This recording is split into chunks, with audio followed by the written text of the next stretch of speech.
بسم اللہ الرحمن الرحیم۔ آج ہم تیسرا اصول بیان کریں گے جو کہ صبر ہے۔ دنیا میں سعادت مندی اور خوشحالی کے حصول کا تیسرا اصول صبر ہے، یعنی کسی بندہ مومن کو جب کوئی پریشانی یا تکلیف پہنچے تو وہ اسے برداشت کر دے، اس پر صبر و تحمل کا مظاہرہ کرے اور اسے اللہ تعالیٰ کی تقدیر سمجھ کر اس پر اپنی رضامندی کا اظہار کرے اور اس پر اللہ تعالیٰ سے اجر اور ثواب کا طالب ہو۔ یوں اللہ تعالیٰ اس سے راضی ہوگا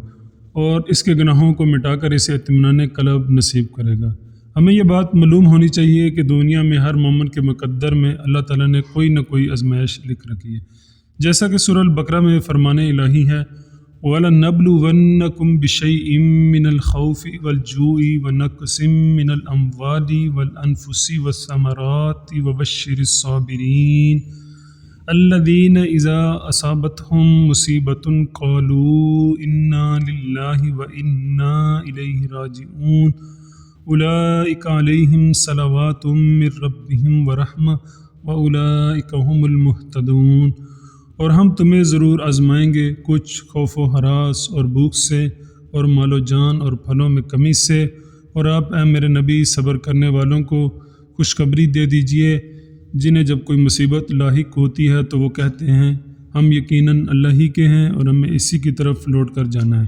ایسے ہی لوگوں پر اللہ تعالیٰ کی نوازشیں اور رحمت ہوتی ہے اور یہی لوگ ہدایت یافتہ ہیں۔